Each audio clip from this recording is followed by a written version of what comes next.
Welcome to the Your Ideal podcast. I've got this reel in my head. I've got all this stuff going on It's in my the head. real too, Amy, you know. Yeah, we're And getting it's our real podcast. today. We can like rename it for the day. Okay, so Your Real, Your Ideal. That's what we're talking about today. That's our, we're moving forward towards that in our lives. I'm Amy Tokus. I'm out of Omaha, and we have Sandy. Sandy Lane out of Durango, professional empty nester. That's going to be my new, not a retiree, but it's a different phase of work and family life. Right. I am not there yet, but I am so close. It's fun. It's a fun time. It's, we got lots of time. That's what I would say. That's exactly. what I end up. Lots of time to think too and reflect. Right. Yes. Isn't that the truth? I mean, I go for a walk every morning, and actually my husband joined me yesterday morning, and he usually walks with his friends. And last night he was like, is it okay if I join you more on your walk? And this morning I walked by myself. He walked with his friends, and I was like, I don't know. Is that okay? I spend a lot of time reflecting on my walk by myself, but it'll be okay. We'll figure it out. What's funny is last night, Garrett asked me, can I help you with dinner? Can I help you with dinner? And I usually always make dinner by myself, and I'll listen to an audiobook, but it's kind of my time too. And he helped me a little bit. And then he's like, what next do I need to do? And I'm like, I'm good. I know. I think a little bit, well, and a little bit is this moment in time with us being in the middle of a pandemic. So we're home a lot together. We don't need to be together all the time. Right. That's great. Anyway. Okay. So today we're going to talk about own your shit. And I love this topic, especially when you have children. Mm-hmm. And we have ourselves too. I have some stories about myself. But this topic is really about, I think your story, Sandy, it's not my fault. Like that instant. So do you want to share that? I didn't do it. Sure. Yeah, I didn't do it. Yeah. Maybe one of the reasons this rings out to Amy is back to our brains going and having time to reflect. This was the youngest. The baby was about ready. Baby bird was about ready to leave the nest. And I was actually going to write a blog about this. So I have a picture that's actually on our thumbnail. That is me in the trunk of the car because Grant, my youngest, had locked his keys in the car while it was running. But just so you know, it wasn't his fault.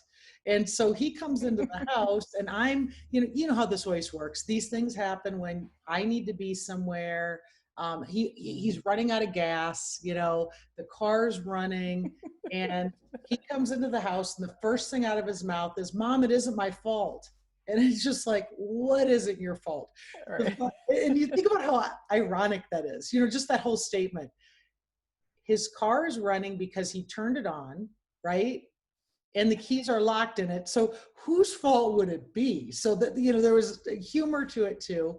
Right. But the entire time we're right. So not your fault. Okay, who did this?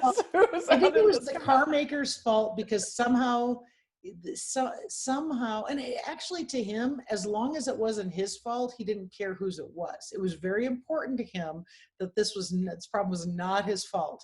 Right. And so we spent the entire time while I am laying in, he tried, I tried, I have the footstool. Basically, we're trying to use a hanger through the trunk, and I'm laying there, and the whole time I am parenting him and lecturing him on, why did you think it was, we're going to solve this, I'm here to help you out. I'm not here to say, my knee-jerk reaction wouldn't be, because I'm pretty good about this, because I feel strongly about not saying, owning your shit. So the other half of that is not saying right away, blaming somebody, right? Let's get it resolved, and then we can worry about that stuff.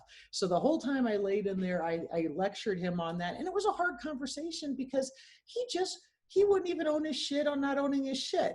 And I went on to go on a bike ride, and I had my ear pods on, and you know how if you've ever seen somebody on a walk or a bike ride and you think they're talking to themselves, Well, I'm sure I think my voice was raised. I wasn't the best parent. And I was like, own your shit. You need to learn. So I was talking to him later after the fact, and the car was running because it was bothering me that we still hadn't gotten past this. And Right. and at the end, he called me back because we had this heated conversation. He's like, okay, it was my fault, but I didn't mean it to be. I'm like, that's okay, but blaming Right. someone else, or that didn't make the situation better. It didn't make you feel better. So again, that was kind of my own your shit story. Goes back to parenting, and we all have hundreds that have to do with us and otherwise. And why is that so hard? I guess that's my question. Why is it so hard to own your shit, and why is it so easy to want to not take ownership? And then the second half of owning your shit, it's bad enough not to own your shit. It's even worse when you blame somebody else. In this instance, you didn't blame somebody else, but again, I can think of plenty of times of, I did bad on the test, but everybody didn't do well, and it's because this Right. one kid said this Right. to the teacher and now he doesn't like us, that Right. sort of thing. Or the questions on the test were never covered. So it's the teacher's fault. They didn't cover everything and not my fault. Yeah. Oh yeah. I've heard those. That's one of many, but this own your shit story just really, it hit me wrong. We got it resolved. I think we had to call a gunsmith. We had to call a locksmith to come and unlock the car. And Oh, yeah. we didn't, me in the trunk, or Grant in the trunk did not get it open. Yeah, yeah, yeah. Why is it so hard for people, Amy, just to say, I made a mistake, or even just to say, okay, I made a mistake, or I'm going to do better next time, or gosh, wish I would have done something differently. Why is that so hard? Because I see it everywhere. You know what? I think it's hard because sometimes we hope people don't notice, and that because it makes us look not perfect. And when people are think that the expectation is that they're perfect, or they're doing everything right, or they're trying their best, and Right. maybe we didn't try our best and we got caught, and or we're hoping nobody noticed, maybe. I had a situation just last week where I was kind of caught in between some people, and I was trying to I was asked to get involved, and I probably should have said, no, I'm not getting involved. This doesn't have to do with me. But I stepped in, and I was like, well, I'm kind of in this position where I should probably step in, which was not a true fact. And I really screwed it up. Like I, and I remember like having the second conversation, because I listened to the first conversation, and I don't know if you've ever heard that story. I took the monkey from her and I put it on my back, and I was like, I'm going to pass off this monkey. So I did that, and I made a mess of everything, and I couldn't sleep that night. I was like in bed, and in my head, I was like, I should not have gotten involved in this. They could have figured this out themselves. And so the next morning, and so at night, I'm sitting there, okay, what am I going to do about this? Because I felt bad. And so the next morning, I was actually emailing and texting everybody, and I'm like, you know what? I should not have stepped in. You guys need to go figure this out. I think I might have just messed things up more, and I'm turning it back over to you. And everybody was super nice. I'm like, oh no, you didn't. But I'm like, oh yes, I did. I don't need to be involved in this conversation. You guys figure it out. So, but I could have avoided that, and I could have just said, it's their problem. I'm not talking, I'll just let them figure it out. I don't need to fess up to messing up. But for me, I had to do it just because And that's also I back wasn't sleeping. A lot of what you bring up, a great point too. A lot of not owning your shit is creating situations where people need to take sides, which I feel like is a natural Right. human, taking sides, my side versus theirs, and proving you are right. Which to me, I'm a firm believer. You could give any circumstance, inner circle, outer circle, what's going on in the world. The truth is always in the middle. And usually Right. when their sides are really trying to convince you I'm 100% right. Well, that never, and if people could just put down their guard and say, you know what, if they just accepted the concept that nobody is 100% right, and they search for more middle ground and owned what they did wrong, Right. everybody would be much happier and it'd be a better world. But it's so hard to execute on that. Right. And I think it's important as leaders in the family and leaders in the profession to show that vulnerability of, oh yeah, I screwed up, I made a mistake, so that it's easier for other people to own up to their shit, because if we are all being led by people who are giving the perception that they're perfect and that everything's running smooth and, oh yeah, I'm not responsible for that, then it leads to this culture of, oh, I have to defend myself um, if I'm not doing everything right. So I think it's challenge. It's yeah. But from a parenting standpoint, the tough thing is what I would hear, back to immaturity and trying to learn and trying to parent. And there's immaturity at Right. different levels, because there's immaturity in the workplace too, because Right. back to who has more experience and who has the experience and maturity to handle things differently. But with parenting, the knee-jerk reaction I would get from my kids is, you're taking their side and not mine. Okay, and trying to take those concepts of own what you did, Right. because I am bringing up the fact that here's the fact pattern, and trying to help you understand it's both sides doesn't mean trying to get past that reaction of me versus them. Yeah. Is that a human nature thing, or is that something we instill in our culture? Because it is a maturity thing that I find my kids way better as they get older and as I parent them. And I see the same thing with young adults in the profession Yeah. as they get older. Or maybe it's an insecurity thing. I think it is, but I think it's also comes with experience.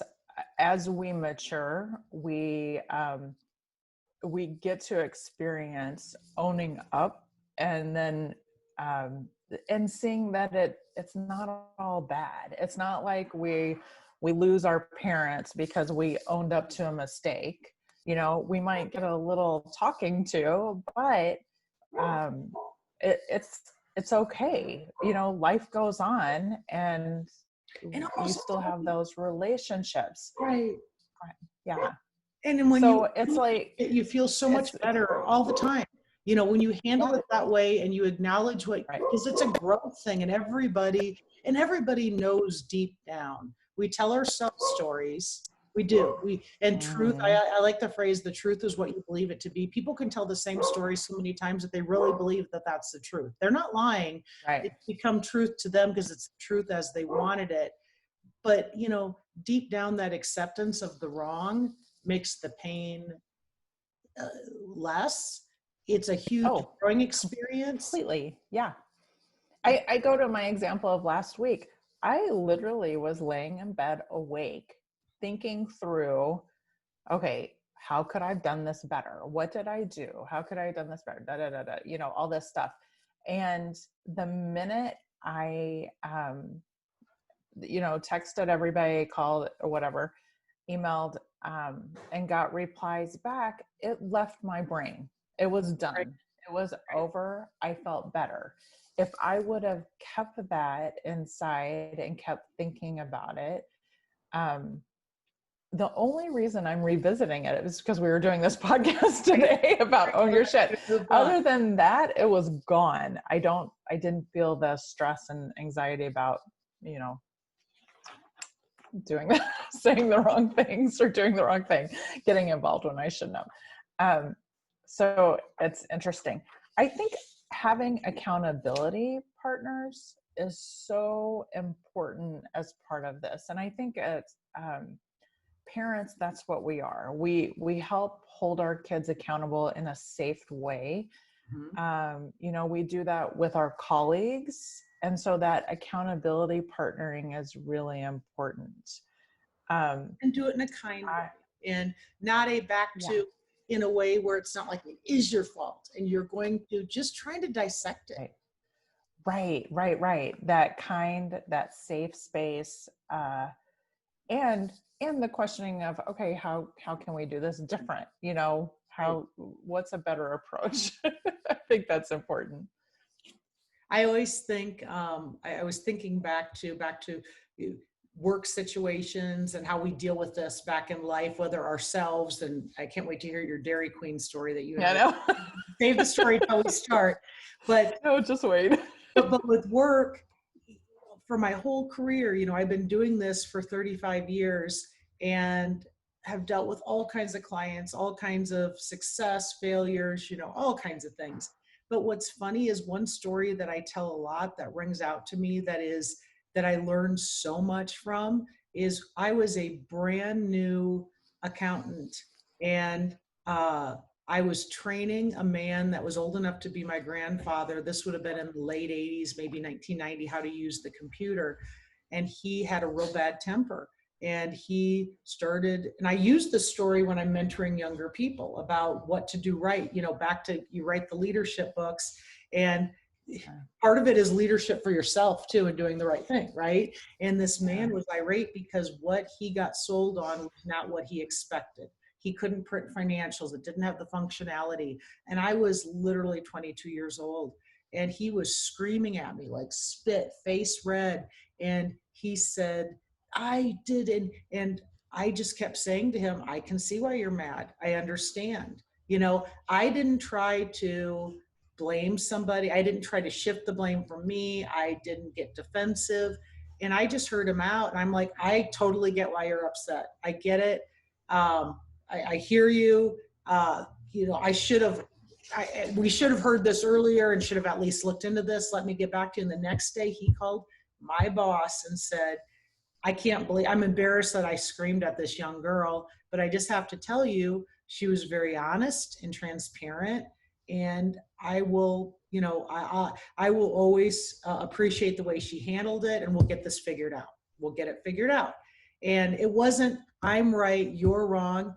And that Right. man ended up being my sponsor for Rotary. He ended up being family Nice. friends. I mean, it just went on and on and on. And not that, you know, again, I believe in connectivity, but it was hard to do that. Like I wanted to blame, I didn't sell him on this package. Somebody threw me out there. I could have blamed everyone. I could have gone back and said, Right. he's a jerk. He yelled at me. We need to fire him as a client.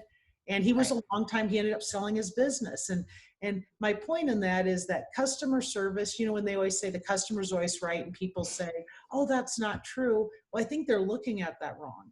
It's not that the customer's always right. It's don't make it go back to them. Look at the problem and solve what you can on your side rather than pointing out what they did wrong. You know, and that's the same in Exactly. life. Yes. Right. Change what you can change rather than blaming somebody else and making you feel better by not owning your side of the shit. Right. Right. Because there are two sides to everything. Everything. And yeah, just saying somebody's wrong It doesn't solve the problem doesn't either. solve anything. It doesn't solve anything. All right, come on, I got to hear Dairy Queen. Oh, my Dairy Queen story. Okay, so this is going to be about owning my shit because so yesterday was my birthday, and I am working with a coach right now to try to lose weight. Mhm. All right.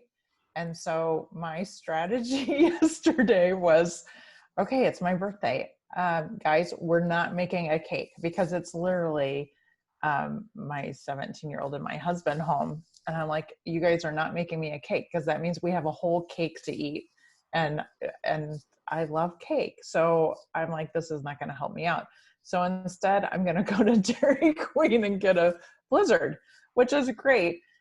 But I didn't get the small blizzard. I got the medium blizzard Right. and I went all out. I haven't had a blizzard in I don't know how long, but it was a hot day and I got the Snickers blizzard. And um, so come Friday, I'm going to have to weigh in and talk to my coach, and I'm going to have to own my shit. I'm going to have to let him know. This happened. This is what happened. I did this. It's my birthday. Leave me alone. I know exactly. But I was going back to that accountability partner of, and I'm going to tell you, I adore my coach because I know it's a safe space. And I know that, when I tell her that, oh yeah, we went out drinking or sat on the patio and I drink too much. And it's like, okay, that's fine. And let's move on. Let's see what we can do different. Let's, choose drinks that are a little less healthier or more healthy, and not a margarita in a martini glass. Right. Exactly. Exactly. So anyway, I sent you a picture of the DQ cup because I was like, here I am. I enjoyed it, and I'm going to have to own up to it because somebody's going to be holding me accountable. And I think that is such a having that safe accountability is huge with our children, with our spouses, with anybody we work with. All my clients, that's what I try to give them, is that safe accountability. And there's not the scolding and things like that. I worked with somebody who I remember how hard it was anytime anything went wrong. It was like, it was horrible. And we live in a place, Amy, where it's all about blame. I feel like we live in a society that it's blame, blame, blame. I mean, that's all I hear on Facebook. That's all I hear. Right. And that doesn't help with back to our young adults or people we're trying to coach or mentor or ourselves, because it's easy to fall into that. Right. I'm right because you're wrong. And I don't like what you do because, I mean, it's just, and I know this happens. My mom reminds me, hey, election year in the 70s was just like this. There's nothing. Really? That's good to know. It's a human cure. And then she brought back the year 2000. Remember the hanging chads? And oh yeah. She was reminding me of that. I'm like, it's so easy to think that this is all new. But as humans, it's things that we have to deal with. Okay, I have a quick story back to telling story. Okay. And the reason I bring this up as another story is I think it's important because from us talking, I'm going to have a follow-up thing I'm going to do, because it's a reminder that it's never too late to own your shit either. We're talking about, first of all, you have circumstances. It's never too late to go back and say, you know what, because there can be good that comes from that. So my story is, it was, pretty much in the heat of COVID shutting down. End of April, early May, I was running into Walmart. I was on a tight schedule. I had the dog in the car and I wanted to grab some fabric because I was making doggy bandanas, very important. And I can get really driven when I'm on a timeline because I'm going to give myself so much time to go in. I know what I want. Well, I get there, I go, and first of all, it never dawned on me that most of the fabric would be gone because people are making masks. There is an elderly woman with her little chair, her scooter, with her mask on and having her air next to her, air tanks next to her, and she's waiting to have her material cut. Well, I finally find a couple pieces of material and I'm looking all over the place and I'm talking to this nice lady. She said, I've been here for 20 minutes and somebody came 10 minutes ago and they said they'd send somebody over. And I'm getting annoyed because I'm looking around and I'm seeing Walmart employees talking to each other, shooting the breeze, and I'm getting pissed. And so I'm trying, my anger level's going up. I finally go over where there's a couple people talking and I make it about her, not about me. She has been waiting for 20 minutes. Somebody needs to help her. Nobody's communicated. And the lady who said it, Shelly with an EY, assistant manager, said, we're not actually cutting material because we're short-staffed. And I said, I'm watching people that are talking to each other. First of all, you should have a sign up saying, this area is closed, or you shouldn't have told this lady that's waiting. And I mean, I'm being kind, but my level's going up. And she comes over and she's like, I'll do it for you. And we're both stressed. And the poor lady in between us is like, I'm fine. I'm just making masks for people in the reservation. And we get it all done. And I did halfway own my shit, because I looked at her and I said, Shelly, I know you're just doing your job. I bet things are crazy here right now. And she's like, they're absolutely crazy. Those people you saw me talking to, we're hiring people because we can't get people, and we're trying to train them, and they don't know how to cut material. People don't know how to cut material these days. People don't know what to do. We're trying to enforce masks. It's not easy. We sold out of kayaks yesterday and people got pissed at me. And I'm like, I'm really sorry that I got mad at you. I still didn't completely own my shit, because what I said is I was mad because of this lady. I was mad because of myself. You know, that's the reality. I could have said I was really defending her, but it was myself. And when I left there, I thought I need to buy her a gift certificate and give her a card that says, thanks for what you do. Thanks for showing up to work. Thanks for, you know, dealing with people during a really hard time. And I'm sorry I got upset that I didn't get my material cut soon enough. And I haven't done that yet, but you know what? I'm going to do that. It's never too late. Good for you. You're right. It's never too late. That's a really good point. It's never too late to own your shit, to come forward and you're not completely owning your shit if you say, I do it because I was protecting my kid. You know, most of the time we do it for ourselves. That means you're justifying it. Right. You're not owning it. You're just justifying it. Right. When you say, here's all the reasons I did it. Yeah. Here's all the reasons that you're justifying it. And that doesn't get you anywhere either. You know, this poor lady, she was perfectly fine in the end. She's like, you don't need to protect me. You know, it was, that's pretty good. But it felt so much better when we had the conversation about I didn't ask her why. I didn't, you know, I jumped to judgment that they were screwing around. Right. Making the assumptions. And, you know, it goes, there's so much to that story. I love that story, just FYI, because, you know, you were in a hurry. And when we're in a hurry, and you're on a timeline, our anxiety goes up when things don't all fall into place. And then we're trying to justify our reason for being irritated. And then we kind of push it on, you know, other people and what they're doing. And, but that's all human nature. So it's all, you know, that's just who we are. We were in line at the Dairy Queen line yesterday, and, you know, all that stuff was going on with me. What's going on? There were probably 15 cars in line at Dairy Queen. Kid you not. And I was like, this is 3:30 in the afternoon on my birthday. Why are there 15 cars? But, you know, we got through and we were fine. I survived the wait.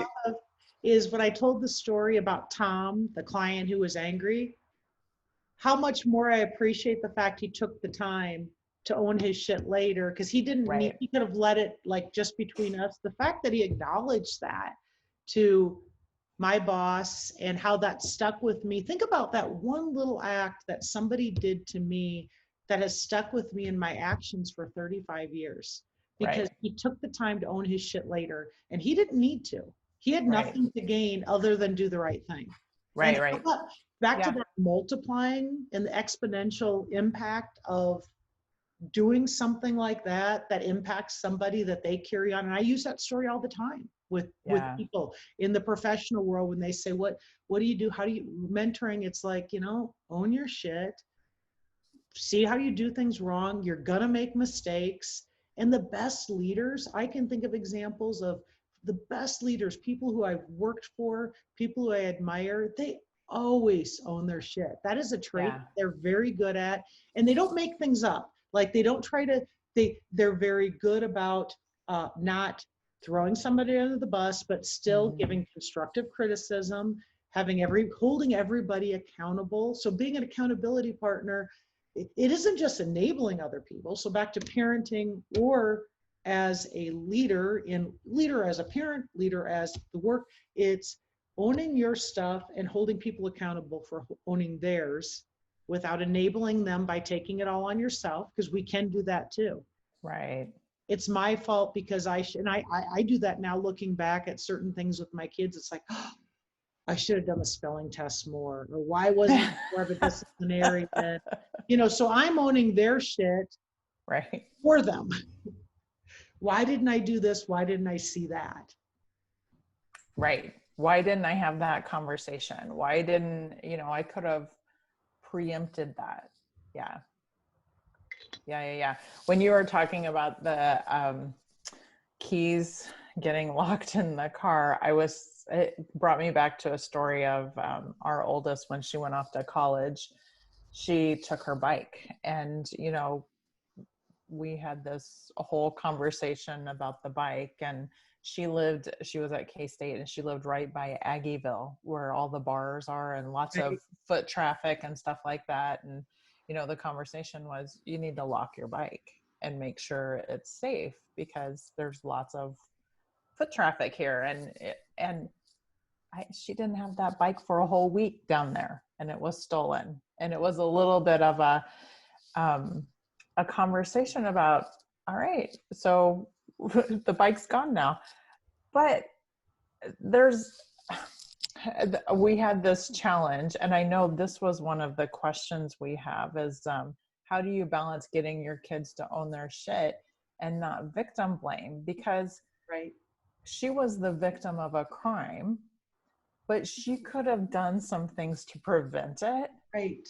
And so trying to find that balance of not, it was stolen. That was wrong. Somebody broke the law and you are the victim. But, how do we create this situation where we're not in that situation? Or what are the steps? So, what are your thoughts on that, on victim blaming? I think it's, with the victim blaming, it's great to have a conversation on what would you have done differently. But the hard part is when it comes to, that's an easier conversation when we're talking about parents here. When you're talking to somebody you're mentoring, or you're in a leadership with somebody outside of the close family, because you don't sound like you're lecturing, right? That's a normal thing for a leader to do, and they'll accept that. The hard part with the kids is they tune out. Oh, of course, mom's gonna, it's like how you phrase it. And so one thing, I try to, and I trust me when I'm saying this, I have to remind myself, make it a conversation and not a lecture. Don't tell them what they should have done. Ask them, depending on the kid, and this is, back to specific to parenting, frame it in a way that you can have a conversation about it and they're critically thinking. I always get back to the critically thinking, teaching them to critically think, so that when they have 10 other things that we don't know about, that they're going to have to think through these things, and they can play the victim card. They can get angry. How do we help them go to critically thinking? And hopefully they have a good boss or a good accountability partner that helps them through that too, right? Because those conversations are a little easier, because they can be very direct and say, what did we learn? What will we do wrong?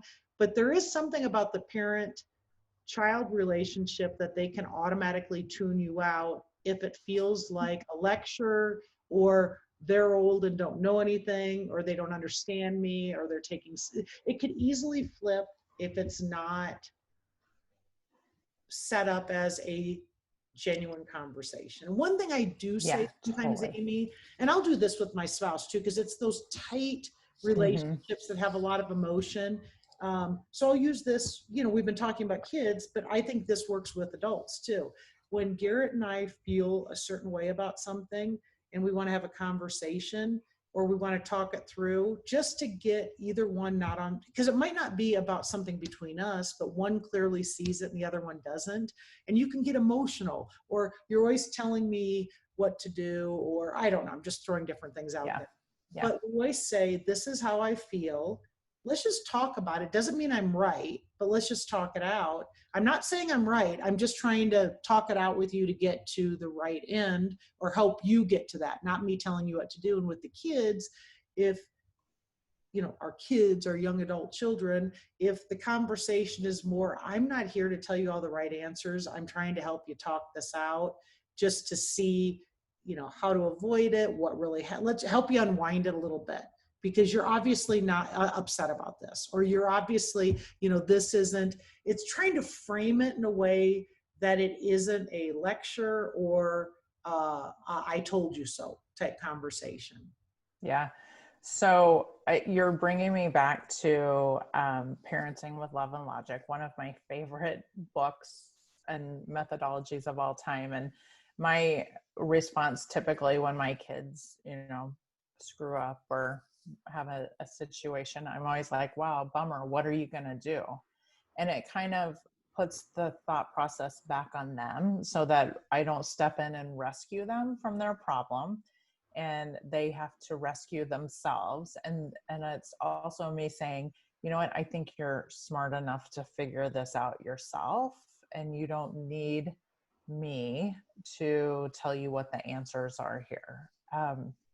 But it's interesting. So I'm a huge fan of Love and Logic and using stuff like this. I just wrote the book down because I have not read it. I know. Okay. Parenting with Love and Logic. It's my favorite. I've got a signed copy here. I'll loan it to you sometime if you want it. Okay. But I need it back because I've had it for 24 years now. Wow. I bought it when Reagan was 6 months old. So one of the things that came up though, when this situation last week where I got in the middle and I shouldn't have been in the middle of this situation, I was talking to one of my mentors about it and, brainstorming how I can handle it next time when someone tries to bring me into this. And I came up with this thought of, hold on a second. Okay. So I came up with this thought of saying, wow, you've got some great ideas. What are you going to do with it? Or I can't remember what it was. And my mentor was like, Amy, you're using your love and logic. And I was like, oh my gosh, this love and logic will work for my colleagues, for my spouse, for my children, for everybody. I just have to remember to use those tools. And it's super, super helpful. One thing back to a win, at least see, we talk, it's like we're out on a walk together, maybe Tom. I know. Yeah. We could be walking. Happy hour. But happy hour. We got one of those coming up. Right.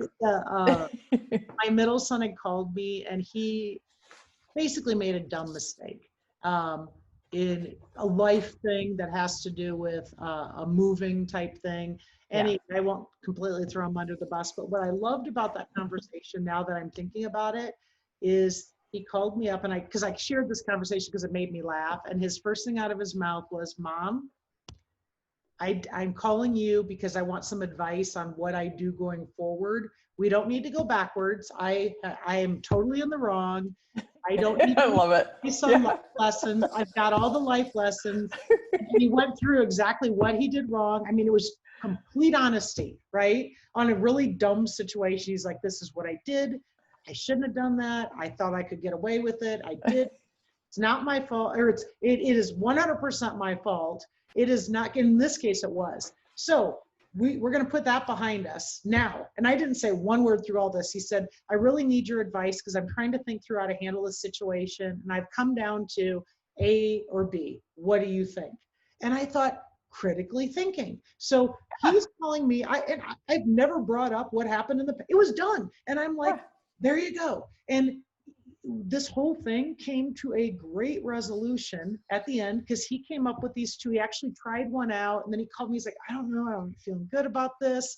And so we went with plan B and everything worked out fine, but it was 100 times less. Oh my gosh. Think about like that. If he would have said, and again, this is not that this happens all the time. So, and I'm not trying to say, I know, right. But I'm just going to say parenting win. That's awesome. Parenting win. And we could have blame game, but we went straight to resolution. He learned from it and we all moved on. And it was I so much less love it. painful. And it, Yeah. And he owned his shit. He knew he messed up and he was like, all right, here's my ideas of how to fix it. right. And that's maturity. And that's like our goal for us, for everybody that we're around, our children, you know, is to own your shit and And they let's call me resolve on it it. and let's figure it out. They'll Let's call me move. on it too. They're like, Good. Yeah. Mom, you're getting, situations like Walmart, where, Yeah. Mom, really, you were out of Yeah. line, or you're blowing All your right. portion and you're doing it because you're in a bad mood. Or Yeah. they'll call me on it too and Yeah, I say, get called on it too by my kids, this is good. especially. It's like, all right. So we need to move on to our Okay. questions. We have, do the own your shit rules apply with someone who is vulnerable or dealing with something painful in life? Sickness, breakup, things like that. My thought is yes. I think we all, I think acknowledging that you're in a bad spot and where you're at and where you are mentally is part of owning your shit. So, and not excusing it, but just, saying, you know, my dog died this morning and Right. I'm really crabby and I apologize for treating you that way. It's on me. So Because life happens. life happens.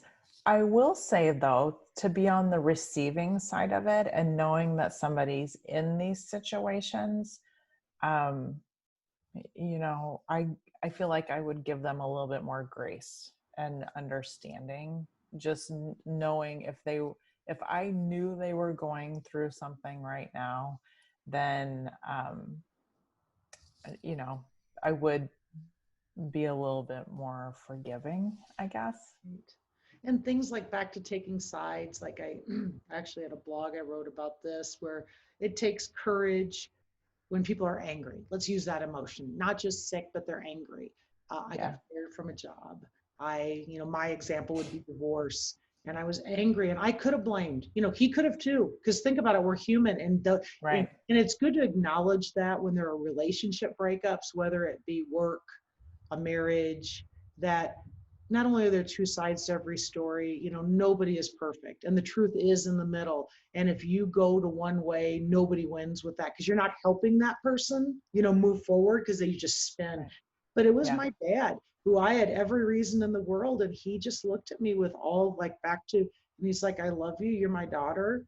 But, he's my grandson's father and I'm always going to treat him with respect and we're not going to get in the middle of anything. And we're going to work toward every day taking a step forward. And that's just what we're going to do. And I needed to hear that. And he said it compassionately.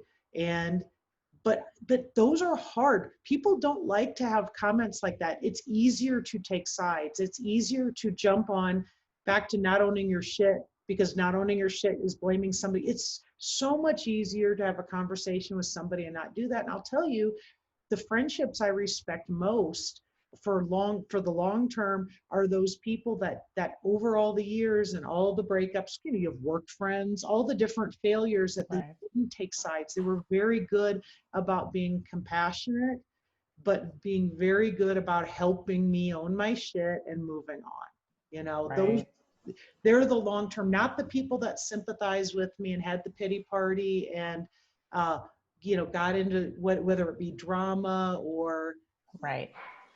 it's Those are the ones that feel good in the moment. Like when you are um, and you're angry and the person is sitting next to you and yes, you should be angry. Yes. And affirming all these feelings, that feels really good in the moment. But when you come out of it, sometimes it makes for an awkward relationship because you're like, do they still feel this way? Because I'm feeling better about this. And so it creates that, you know, the people who are up front with you in the very beginning, like your dad, you knew exactly where he stood, and he knew that you were going to come out of it on the other side. And he Right. was moving forward instead of wallowing in the moment. He's like, Without "What?" lecturing me, back to parenting, Right. without Yeah. lecturing me, Yeah. without, but he had to be firm too, because back to there's some, I use the example of like having a conversation to letting them think through it. It was a crucial enough conversation that he needed to be firm with me that to, and I needed somebody, back to vulnerability in this question, is sometimes the more vulnerable you are and the bigger stakes, the more you need somebody to firmly guide you to the next step, because you can't do it yourself. Right. You just can't do it yourself. And he did that. And Right. He showed you the path. he showed me the path Yeah. without knocking me over the head, without taking sides. But, you know, it was hurtful because in my mind, it was taking sides. And that's a hard thing to get through of, and maybe too, back to when the stakes are higher, when the kids are young, they think those are the highest stakes that are out there. They don't know what they don't know. Right. Right. And Right. so to them, those are huge stakes. But I guess me as an adult, what would have been a big deal to Grant when he's 18 is probably a big deal to me when I'm 40, because the stakes change. So Right.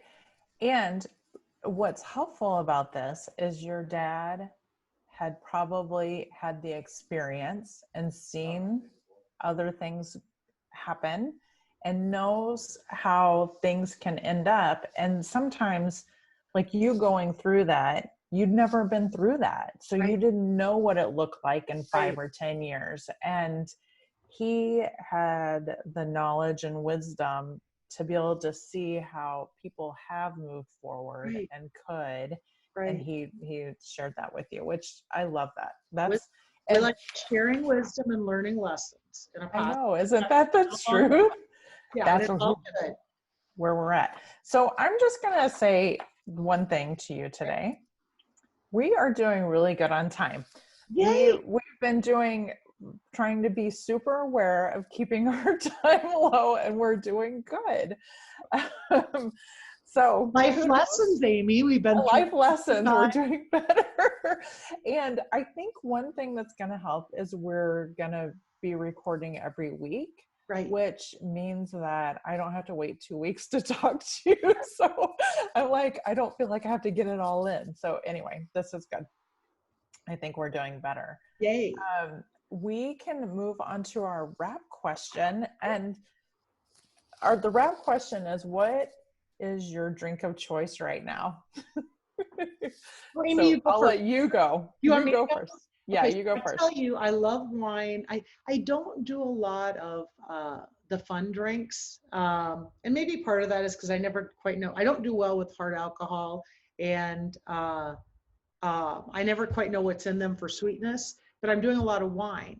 And what I've done, back to wine coming in, I found something called Naked Wine, and Naked Wine or Wines. I'm not sure if it's plural, if you look it up. But what it is, it's kind of like a co-op. Okay, what do they call the coffee where you go directly to the The coffee? fair trade. It's like fair trade for coffee or for wine. And Oh, so nice. they bring these wines and they take the middleman out, and then you actually pay some angel funds in. And it's really fun Nice. because Amy, I feel this obligation every time I have a wine. They have a great website and you rate the wine. And I always hear back from the winemaker, glad you liked it. Okay, good to know. And so like there's this direct uh, correspondence with the winemakers, and they've been very good wines and good prices because you take out the middlemen. And you know, you think about, I think about the farmer. I grew up in the Midwest. Right. That's what they are. And for them to have their passion project and have a means to get to the consumer who enjoys wine, but for more money to get to them and more exposure, because it's like, oh yeah, I'll buy a case of that. I'll give you a deal, and you mark things. But anyway, that's kind of is it my drink of choice or my method of getting drink and having a little fun with it? So that would be my answer. Naked Wine. Nice. I love it. I wrote it down because I'm going to research them because I love wine. Yeah. I will say my drink of choice right now is, I'm gonna say almost any drink. I've been cleaning up my photos, and right now it's so hot. I like the cold rosé wine. Like I will sit on the patio and drink a glass of rosé or, or more than a glass. I'm like this quarantine stuff being at home on my patio every night. It's like, all right. Last night I did Screwball. Have you ever done Screwball? What's that? Oh, it's a whiskey, but it's a peanut butter whiskey. Oh, wow. It's very sippable. I really like it because it's not a strong whiskey. So anyway, okay. I do, but I've learned to like whiskey too. That's kind of I'm very proud of you. I know I am. But funny story about drinks of choice is, a couple of weeks ago, you asked me for a photo and I started digging through and my photo, I was like, I've got to organize my photos. So I'm still on this mission to organize my photos. And one of the things I've noticed is I take a lot of pictures of my drinks. I've been cleaning out photos. And I'm like, okay, I'm deleting the picture of the Moscow Mule. I'm deleting the picture of my coffee. I'm deleting the picture. I'm like cracking up. I was like, your drinks and mine's my dog. Like after year, I had put all the pictures into an album and I had like 765 as of year 2. So that'd be at least a picture a day of my dog. Yeah.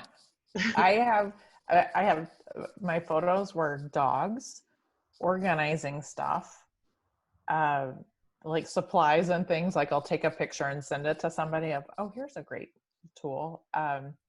Then food. I was like, okay. And then selfies of me with my children in the background making a irritated face. I was like, I have so many pictures of me smiling and my kids going, like, okay, it's hilarious. So anyway, there were some good photos in there too, but drinking, last night was Screwball. Rosé is, I already have plans for Friday night to be on the patio with friends and drinking rosé. Nice. So, I love it. I know. It's good. And I like sparkling now too. My Aunt Kathy got me onto that one. And a little bit of a sparkling wine, but it has to be in the right, the flute glass. And it makes me feel it makes me feel that'd be another one, fancy during quarantine, Right. So I started drinking rosé because when Reagan was here, she bought a bottle and had some left over. And I was like, oh, and it was just so good. I was like, oh yeah, I forget how good this is. And so I bought the same bottle. And funny story is my 17-year-old, he was like, Mom, are you drinking that Post Malone wine again? And I'm like, what are you talking about? I don't know if you know who Post Malone is, but he's a singer, rapper, and, kind of a cool guy. But someone my son likes, and I like some of his music too. But I was like, what are you talking about? He was like, that bottle of wine in the refrigerator, that's Post Malone wine. I was like, oh, so see, I am so cool. You are so cool. But, it was my 24-year-old daughter's influence. I was like, well, it's good. I like it. So anyway, okay. Oh, look, it's at 51. There we go. I know, we are doing so good. All right, that's it for this week. Yep. Great discussion. I love the idea of, encouraging us owning our shit and being role models for people and, accountability partners and creating safe spaces for people to own their shit and not, just I'm going to go get my gift card and take it out to Walmart too. Good for you. I love that. That's so Walmart nice. material department. She will love that. And you're going to, that's a nice thought, especially now. They've been working hard. So next one is She's So Vain. And I'm just going to say this is going to be She's So Vain, He's So Vain. It's going to be a whole, because this Saturday night, my son, this is kind of a preview of what's going to be talked about next week. He's walking the runway for Omaha Fashion Week on Saturday night. Mm-hmm. So I know. So, there's a lot of vanity in that. So I'll share some stories and stuff like that. And differences between male and female and expectations. Oh, yeah. We got a lot of things. And My teeth are straight now. I know. Yeah, right. There's so many, Goodness so many things to talk about. All I right, love Amy, it. until next week. All right. Tops, we save it. All right. All right. Thanks, Have a good Suits. day. All right. Bye, Bye, Sandy. everybody. Bye-bye. Bye.